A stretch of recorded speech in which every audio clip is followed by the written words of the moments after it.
This is Making Stitches, and this time I'm sharing a couple of chats I've had with authors of books about sewing and the power that that skill can have.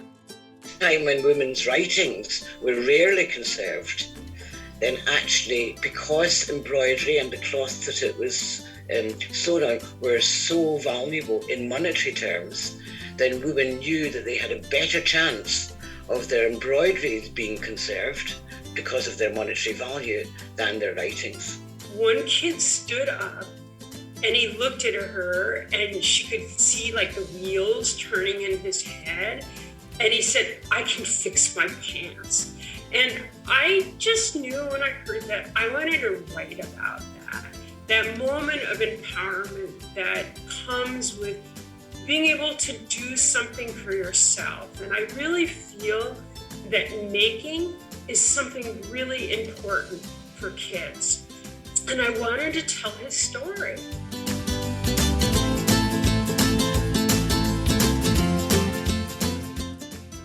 Hello and welcome to Making Stitches. I'm Lindsay, a lifelong crafter, crochet designer and journalist. With Making Stitches, I'm able to blend two of my passions, sharing people's stories and learning more about crafts and creativity. So far, this podcast has featured makers from across the globe and from a wide range of different craft disciplines as well.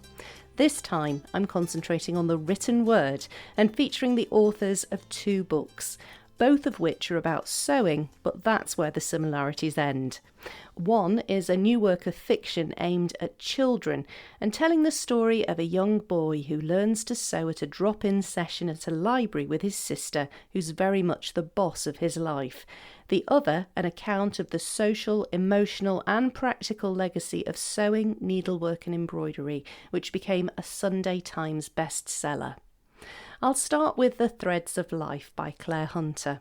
I stumbled across it by chance while looking for a gift at a bookshop. The beautiful deep pink cover featuring intricately embroidered animals caught my eye, and before I knew it, it was coming home with me. Once I sat down to read it, I couldn't put it down. The book is part historical documentary with snippets of the author Clare's memoirs woven in between. There are tales of the Bayeux tapestry, needlework roles taken on by injured soldiers from the World War I trenches, Mary Queen of Scots embroidery, and the story cloths from East Asia. There is so much in this book that just goes to show how important needlework is as a form of therapy, a form of protest, and a valuable way to document the stories of generations who've long gone, especially those who had no other way of getting their voices heard. I knew straight away I had to ask Clare to come on the podcast to speak about her work and her fascinating life. I hope you enjoy hearing her story as much as I did. First of all, Clare, thank you so much for agreeing to speak to me for Making Stitches. I've just... Not at all, Lindsay. I've just finished your book and it's amazing. Oh, thank you so much. To anybody who's listening who hasn't come across you and your work before, can you tell me a little bit about yourself? I'm Scottish, as you can probably gather from my accent. And basically, I learned sewing when I was young. My mum taught me, and I've always sewn. But in the 1980s, I started to do much larger scale work and make banners. And I decided to set up a community sewing business called Needleworks, which is really to get local people, particularly those involved in marginalised communities, involved in showing really their skill, their imagination and creativity through creating large public wall hangs. And Needleworks, as it was called, ran for a decade. We worked with all sorts of groups in all sorts of situations, in hospitals and schools, in shopping malls, etc. And I carried on sewing since then, again to commission sometimes. And then latterly, I thought, I would like to write about this. And because over my life, because I'd also created exhibitions, I had gathered up lots of information about the reasons why people sew, because often that's not recorded in the thousands of books there are about needlework. Then there's lots of things about technique, but there's very rarely mention of what is the motive, the purpose, that people have in terms of spending so much time and talent in sewing something, extraordinary. And so that's what I was interested. I had been exploring that, and I thought, actually, I'll turn that into a book. And so my research began, because although I thought I knew a lot, when you actually start to write, you realise you know very little. Well, you clearly put a heck of a lot of research into it, because it's so detailed and covers such a wide range of history and countries all over the world. Can you give me maybe just a couple of your favourite little sort of snippets of stories that you've included? Oh, there's so many snippets. That's a very cruel question to ask, because as you say, Threads of Life covers, across centuries and across cultures, across geographies, and again across motives in terms of why people so I suppose there are some that are more poignant than others. John Crask, the Norfolk fisherman who became disabled and basically took to his bed, but then his wife introduced him to sewing, and being a fisherman he then sewed his sea. And there's these wonderful embroideries that he did that, because he wasn't a trained embroiderer, have all the zest and freedom of somebody who's just discovering the materials themselves and using them to evoke something that was in his heart. And then you can go across to Chile when it was at its worst time of repression and poverty, when the women in Santiago, in the shanty town of Santiago, used little patchwork pictures to smuggle out the stories of local community damage, of what warfare was like and what was happening to them. And it was those little patchworks, which in a sense were minuscule war documentaries, that then alerted to the West, to the plight that the people of Chile were in. So those are two that are, completely different, but in separate ways have got power. Absolutely. And that there is a theme throughout the book that stitching, embroidery and sewing of various types are used as like an act of defiance, or a way of documenting a person's story to let other people know. That's right, used as a voice, particularly by those people who have been either forbidden to have a voice, like the slaves in America, who were forbidden to read and write, and so basically managed through a wonderful seamstress, Harriet Powers, managed to conserve both their African visual traditions through quilt making, and also to explore themes and stories of escape as well as loss. So you've got that kind of where people have used a voice. Obviously, women through time have used needlework in order to proclaim who they are and what it is that matters to them. You've got Mary Queen of Scots, our own Scottish queen, who, when she was in captivity in England for 19 years, turned to embroidery because her letters were censored, her visitors were vetoed, and so she had very little access to other people and for other people to hear her testimony. And of course, her story was being written, or rewritten rather, by her detractors, her enemies. And so she used her embroidery to tell her truth. It's incredible. And I believe you've gone on to write another book exclusively about Mary Queen of Scots, haven't you? I have, because when I wrote about Mary in Threads of Life, in the chapter called Power, then I just became fascinated by how much material, original material that existed. So there were all the treasurer's accounts, which are basically like her Amazon purchase list during the years of her reign in Scotland, which tell about the fabric and thread and what clothes, etc. she was buying, what kind of fabric was involved, what the colour was, where it had come from. So there were all those detailed accounts, as well as her inventories, which said what textiles she had in terms of both interior wall hangings or other kinds of interior cloth, and also her clothes. And at times her survey de Comte, who was her valet de chambre, then had put in little annotations to say where she had maybe gifted a dress to one of her women, or where she had taken one of her mother's wall hangings and reinstated it in one of the palaces to reassert her Mary Queen of Scots' own female lineage. So I just became fascinated by what was available, and I hadn't known much about that. And I thought, well, if I don't know much about that, and I've been involved in researching textiles for so long, then maybe lots of other people don't either. And so I thought it was worth turning into a book. And it turned out not so much to be a book about Mary's textiles, but actually about a book about the agency of women in the 16th century and how they used textiles that they displayed or that they gifted, and also the textiles they themselves made through embroidery, how they used that as a form of communication and asserting their presence at court. That's incredible, because it gives their life meaning beyond the time that they're alive, doesn't it?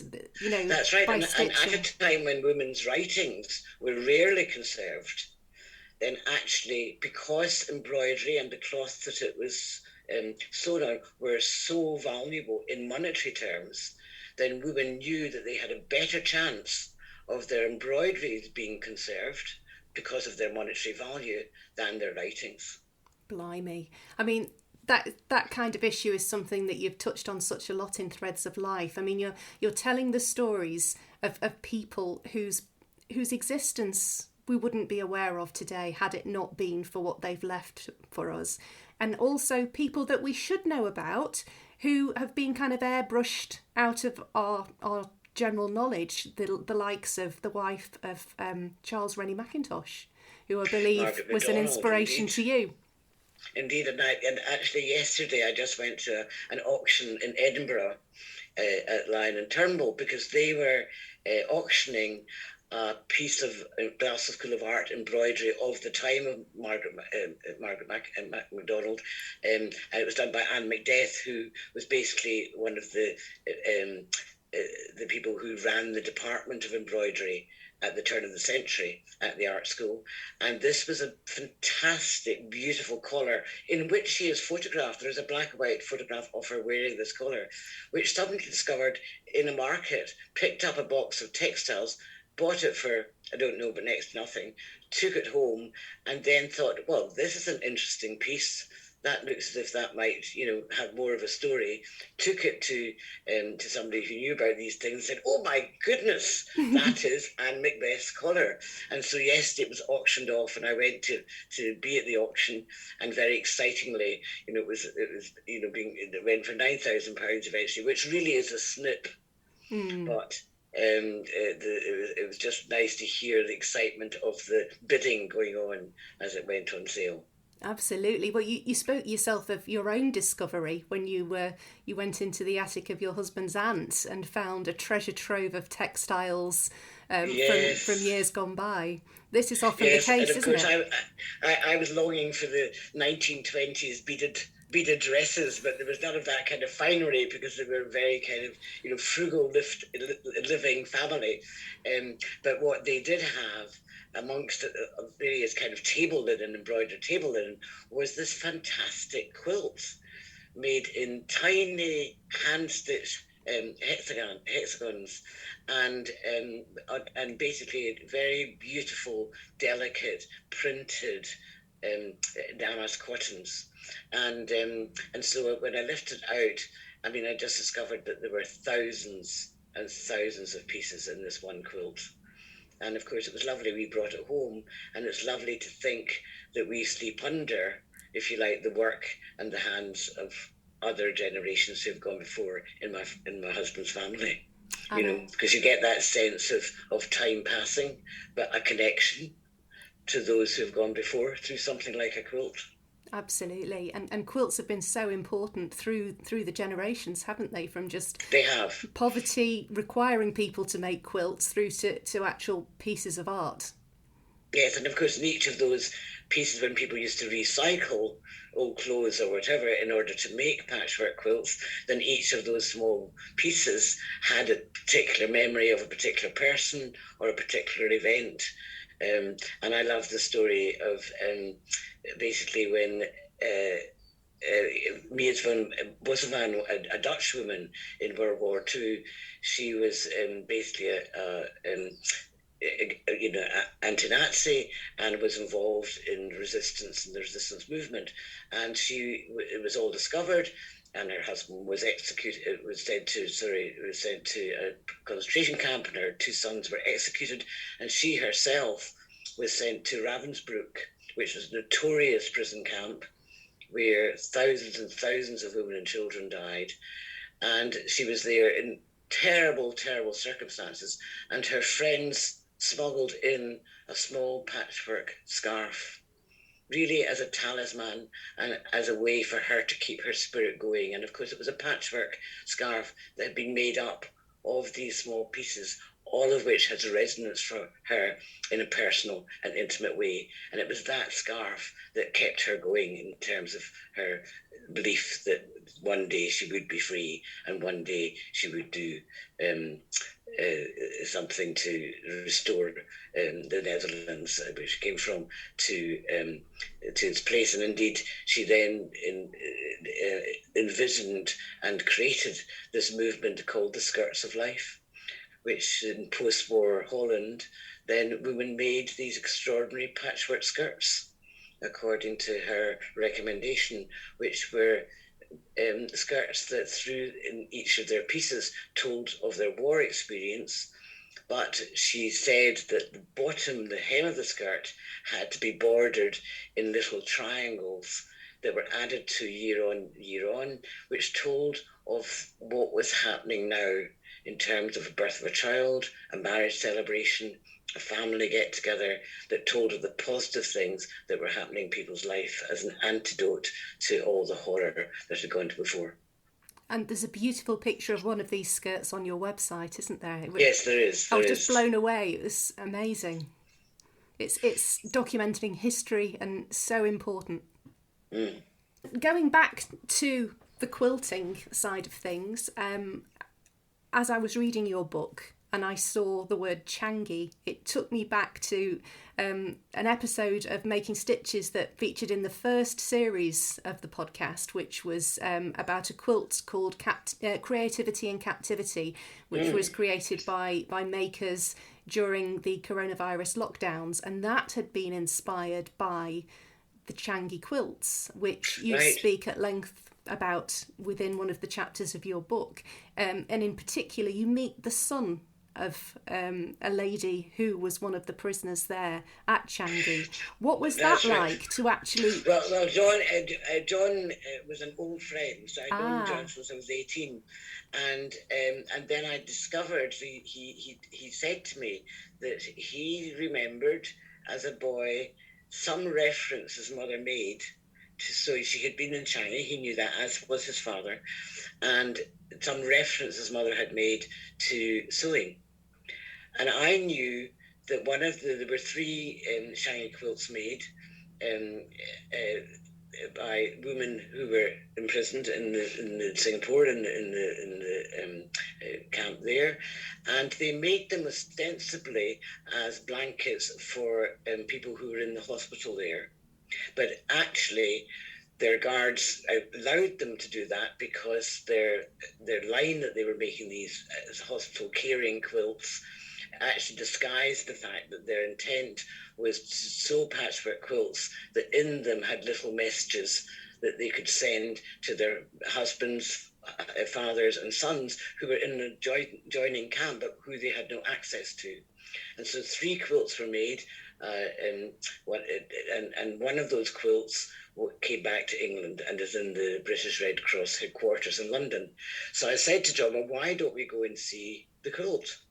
And so we went to the British Red Cross headquarters and saw this quilt, which I can't remember how many little squares it has, but we kind of scanned the rows.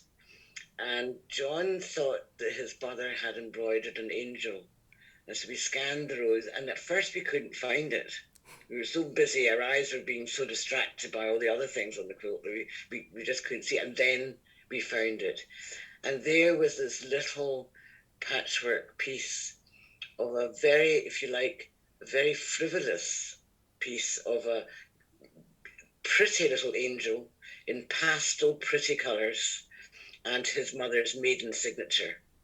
And what amazed me was that in the dirt and humiliation and fear of prison life, that she should then choose to embroider, and in a sense, such a coquettish piece of work.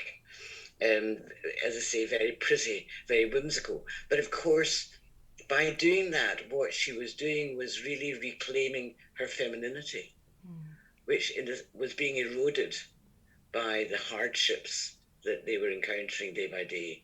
For John, it was a revelation, because he then was discovering his mother as a young girl, before marriage, 4 children, etc. And he said that when he was growing up again, when he was young, he remembers there used to be reunions. He came from Edinburgh, in Edinburgh, of his parents and others who had shared with him that experience in Shanghai. And he said there would be many a whiskey drunk, and laughter would rise from the room where they were all gathered. And that's his memory of that kind of act of survival, is the laughter that it left that group with. Incredible. That is amazing. Incredible. Yes. You speak throughout your book, you have little sort of snippets of your own kind of memoirs throughout the book, yes, which is woven in with the stories of history. One amazing one I thought was when you ended up in China and you had a nocturnal visitation from a lady on Christmas Eve. Yes, I was very lucky. I got a Winston Churchill Travel Fellowship to go to China in search of the story cloths of a particular Chinese minority clan called the Miao. And I had seen a Vietnamese story cloth that came from a group called the Hmong. And when I looked into their history, I discovered that actually they had descended from the Miao. And so I really, my trip was to see if I could see if there were story cloths in the Miao that still survived within the Miao culture. And so I went off to southwest China, to a very remote area, which had only been opened up. This was in 1995. It had only been opened up to the world 7 years before that. So it was still very basic in terms of facilities and roads. Well, there weren't really roads, there were tracks. And I had a guide. And basically on one of the excursions, then I stayed overnight at a hotel for foreigners in one of the smaller towns. And it was Christmas Eve. And into my hotel room came a Miao woman, and I knew she was a Miao because I studied their costumes, with a bundle on her back, which she then sat down on. There were 2 beds in my room, sat down on one of the beds and unwrapped it. And inside was a treasure trove of Miao embroideries, just extraordinary jackets, baby carriers, different kinds of items. And so basically she then showed me all these things, and as she showed them, then we, as you do, we became close without language, but you become close. And eventually she began to do a dance that the Miao do. And so I showed her a Gay Gordons, which is a well-known Scottish dance. And so in the darkness, it was just surreal. The pair of us, just this intimate moment, dancing together. I showed her pictures of Scotland, and she found those fascinating but difficult to comprehend because they looked quite like where she was, but not. You know, they have got more conical hills, but it's still misty. It's still got pine trees. It looks very similar. And of course, she puzzled over, because mine were of community banners, then they had people eating fish and chips and ceilidhs and all sorts of other things. And she puzzled over all those activities. And then basically, she then eventually, I understood that she actually wanted me to purchase something from the pile of textiles, and I chose a small sash that wasn't too flashy, that was just, and after a note, and she basically shook her head and then pulled a jacket over my shoulders, insisting that I also have that, and we just parted in that kind of real empathy of surprise friendships that often come when you're traveling, when you're more open to people and to experiences, and with huge regret that such was our lives, that our different lives, that we wouldn't be able to continue that friendship. It's quite a poignant moment, very special, but yes, quite sad yes. too. Yes. Oh. Now, one thing that you did reference in your book is that you'd gone to a creative writers group and had an experience with a writer who'd come to speak to you and was more than slightly disparaging about the topic of your writing. Yes. It's similarly Yes, to the way that lots of people can be about sewing itself. Exactly. I mean, it was very interesting because when I began thinking of the book and started to write small small pieces with the idea of creating a book, I didn't know if I could create a book at that stage. And, friends would say to me, what are you up to? And I'd say, oh, well, I'm writing a book about sewing. And they would shake their heads somewhat ruefully, and question me as to whether this was a good idea. And then I decided I should join a creative writing class because that would spur me on with my intent. And I went to this creative writing class, and basically, as you do in these classes, they went round the people that were there, and each person had to say what they were doing. So people were writing their crime novel, people were writing their memoir, etc., etc. And it came to me, and I said, oh, well, I'm writing a book about needlework, about the social, political, and emotional significance of sewing. And he just looked amazed and just kind of shook his head in a pitying way and said, oh yes, I can just see me walking into that bookstore and asking for the bestseller on the social uses of needlework. And to my triumph, ultimately, Threads of Life did become a Sunday Times bestseller. You had the last laugh. Yes, and when I went back the next week, the other person who ran the creative writing group said, so how's your knitting coming along? And I thought, at that stage, there's only so many battles that I'm willing to fight. Indeed. Well, I'm so glad you persisted with it because it's absolutely brilliant. I couldn't put it down. It was absolutely gripping. And to be fair to the person who was running that first class, when it came to the bit that we had to read out a short extract, I was terrified, of course. I thought, well, I'm now going to be, ridiculed even further. And I read out the little bit about finding the patchwork quilt. And when I came to the end of it, there was that kind of silence, and I thought, oh no, here we go. And he said, that was beautiful. He said, I had no idea what was involved in the making of quilts.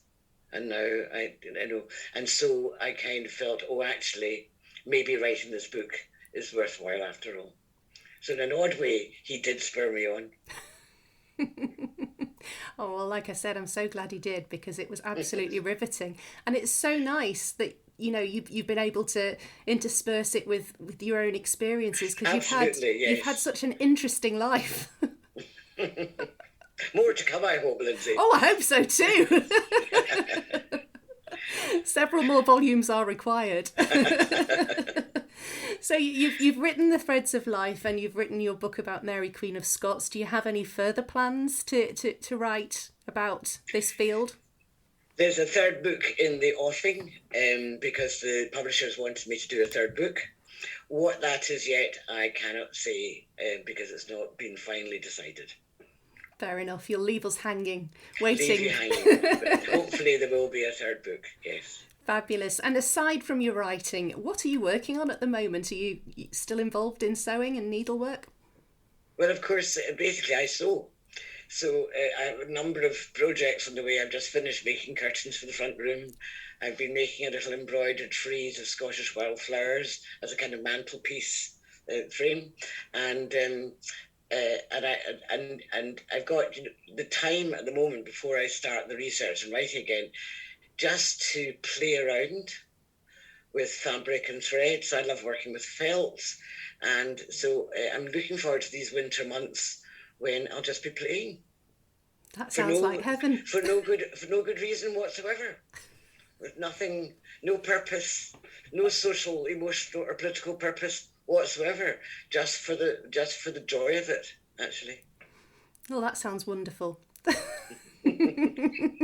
Claire, thank you so much for your time, and thank you Not for at all, sharing Lindsay. such a wonderful book with us. It's been a real joy to read and to speak to you about it. Thank you so much. Well, thank you very much, Lindsay. Thank you for inviting me. I really enjoyed speaking to Claire, and I'm looking forward to reading her book on Mary Queen of Scots in the near future. Now for a change of pace to some children's literature. Me and the Boss by Michelle Edwards and illustrated beautifully by April Harrison tells the story of a young boy called Lee who's very much in his big sister's shadow and learns to sew at a library drop-in session. Despite finding it difficult and at times rather painful as he pricks his finger, he is determined to learn. Along with the story comes a sewing project for the young readers to have a go at themselves. I spoke to the book's author, Michelle Edwards, about how the project had come about. I've been writing and illustrating kids' books for a long time. And, I find stories wherever I go. And this story I found in a yarn store. And it's a little store in our town called Home Ec Workshop. And it's a place where I've also found community. And I was there one day with the owner, and it was a break for both of us. And she started to tell me this story about a time when she taught an embroidery class to kids who were experiencing homelessness. And she said that one kid stood up and he looked at her, and she could see like the wheels turning in his head. And he said, "I can fix my pants." And I just knew when I heard that, I wanted to write about that moment of empowerment that comes with being able to do something for yourself. And I really feel that making is something really important for kids. And I wanted to tell his story. And it took me a long time to figure out how to tell it, But eventually I have a child who's a librarian, and she does maker spaces and things like that. So I thought, yeah, the library, that's where he has to go, so. How fabulous. So that's yeah. Oh, it's interesting to hear that it's actually rooted in reality, though. Yeah, and it doesn't always happen that way for me, but that sense of like empowerment it just wouldn't leave me alone. And it's interesting, one of the people who used to be a co-owner of the store left and got a PhD in cultural anthropology, and her study was on Indian tailors. And I was talking to her about the book. She's the one who helped me put the project together at the back. And she said to me that often when she spoke to, apprentices and stuff for Indian tailors, they would often say that the reason why they became a tailor was so they could fix their pants. And it just sort of like, I've forgotten like how universal that need could be. Absolutely. So for people who obviously are unaware of your story at the moment, can you tell me a little bit about the actual the thread of the narrative thread? So the narrative thread, that's a really good thing to stop and do. I always assume that everybody knows the story. So the story is about Lee, and he is the younger brother, and he has an older sister named Zora. She's the boss. Wherever Zora goes, Lee goes. And as the story begins, they go to the library, and they're going to learn embroidery. And of course, Zora is older, and she's one of those kids who, hears what's going on, and she just immediately, she's got a flower going, she's got the leaf going. And Lee, well, it's not going so well. He's poking himself, he's making these kinds of like little jab things, and he finally rolls it up and doesn't want to deal with it anymore. And they get home, and of course the older sister shows off. But Lee keeps that roll, that embroidery thread and everything. he keeps it with him. And during the night, when noises scare him and wake him up, he pulls it out. And when he does that, something happens. He perseveres, and that sets everything else in motion. And the rest you can find out by reading the book. I will add something to this that I think might be of interest, and that is that when I was searching for ways to tell the story, I was volunteering at a neighborhood school, and I had kids who were having trouble reading and just needed extra help. And one of the girls who is the book is also co-dedicated to, she was like, one of these kids who the chairs had rollers and she's like rolling around the room, right? So I tried to think of ways to rope them in. So I would let them draw, or we would talk about what the characters were wearing, because they all liked clothes and everything. And the two other girls were drawing, butterflies and flowers and all that. And this girl was sitting there, and she was like mark making. It was like she was like an abstract printmaker or something. And the other girl said to her, "What are you making?" And she looked up and she said, "A half moon." And I was so impressed by that. It seemed like such a poetic response and so smart. I don't have to draw flowers and butterflies. The art is bigger than that. So that worked its way into the book. Absolutely. Oh, how amazing. And are you a crafty person? You said you were in a yarn store, and I can see you're wearing what looks like a hand-knitted sweater. Yes. Do you come from that background yourself? Yes. So I actually have a lifelong knitter, and I guess it was about maybe in the early 2000s, I noticed that people were telling stories about their knitting lives. And I thought, wow, I have so many stories. And I first wrote for Knitty magazine, and I wrote a story about being a yarn courier when I was in college. And, unlike children's books, where kids don't often write you, I suddenly got all this email, people knitters were going, yeah. And it was, it was the early days of our online thing. So I had a piece that I had written that used Lion brand yarn for the shawls, the healing shawls. And so they were having a contest, so, to have people write about it.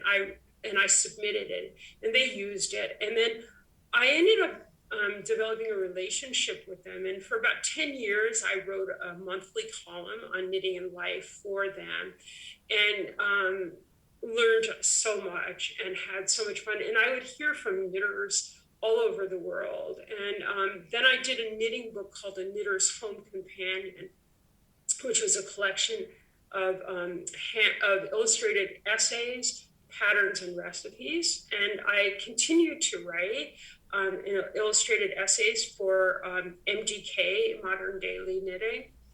And so I'm involved in the maker's world on the apron of it, as they say. Absolutely. And did you pick up your craft as a child? Was there somebody who taught you, sat you down as a young person and showed you what to do? Well, I think I was always interested in making things. My mother knit, and I have a vague recollection of her teaching me, and I think she taught me because I was kind of like this, really active, noisy child, and she thought maybe it would calm me down or stuff. But I think there was a lot more making going on when I was a child, and I actually have a list of all the things that we, not just I, knew how to make. It was just that we did. And a lot of that's been lost. And, some of it's good it's lost. But I feel like with the challenges that are ahead for kids in the world, in this changing world, that it's really crucial that they know how to make things and do things for themselves. Yeah, I couldn't agree more. It's so important because certainly as far as schools are concerned in the UK, this kind of life skill isn't necessarily taught in school. And I learnt to sew through my grandmother and having a teacher who was very crafty and would sit and do special groups at school. And it's so important to have that, to be exposed to it at a young age, isn't it? I think so. And I think that, there is a sense that, and I hear it from people all the time, well, you have that talent or something, but you really don't need a talent. And that's what I hope one of the messages of me and the boss is that a lot of times it's just perseverance, to get over that block or whatever it is, and then you're okay. And, or that there's always going to be something. It isn't like, I look at Entrelac and I go, oh yeah, doing it, you have to spend time with these kinds of things. And I think that's a really good life lesson also. And really, what's more rewarding than knitting a sock? I mean, it makes you feel like you've created this thing, it's like a gold badge, so yeah. Absolutely. Oh, that's fantastic. Yes. Yeah, I've just finished my second pair actually, so I can completely attest to that. Yeah. It's a huge sense of achievement. Yeah, and people marvel at it, I just did a workshop on Saturday with kids that related to the book, and I know you can't see this on the podcast, but I can show you as I tell what it is. So we just did burlap stitching, and I had about 10 kids and their moms also did stitching, and the room got really quiet. And it was just an hour workshop. And then afterwards, kids were coming up and saying can we take this home? Could I take another one? Could I take some yarn? And it was just really it had nothing for me, it had everything to do with the book and nothing to do with the book. But it felt like a civic, I did something civic minded by enabling kids to do this. So. Oh, that's wonderful. Oh, well, Michelle, it's been lovely to speak to you. I believe the book is going to be available in the UK as well as where you are in the US. And yes. Yeah, it's really, really beautiful. Thank you. Thank you. Well, my thanks go to Michelle Edwards and to Clare Hunter for taking the time to speak to me for Making Stitches. I really enjoyed speaking to them both and hearing about their work. And this week I heard that listening to these podcasts really can have a positive impact on your creativity. Every time I release an episode, I ask if you'd mind leaving a rating or review on your favourite podcast platform. And Making Stitches received one recently, which was directly as a result of listening to the last episode I published with Sarah Revington from Stitched Up. A listener known as Cherub60, who is based in the UK, wrote on Apple Podcasts, "I always love listening to all the interviews on here. As a crocheter and a knitter, I haven't ventured into sewing, but the latest interview with Stitched Up has inspired me to try." Well, thank you, Cherub60, for that lovely review. Good luck with your sewing adventure. That's almost it for this time, but before I go, I wanted to tell you about a very special charity auction which is taking place soon. If you've been listening for a while, you may remember Olesia Lebedenko, a Ukrainian patchwork quilt designer and maker who now lives in Canada, who I spoke to back in March. Well, Olesia is hosting an online art quilts charity auction to raise much needed funds for organisations supporting both people and animals in Ukraine who've been dreadfully affected by the war there. The lots are 4 beautiful art quilts. The auction will run until the 16th of December, and you can find a link to the auction in the show notes for this episode. Do please go and have a look at it.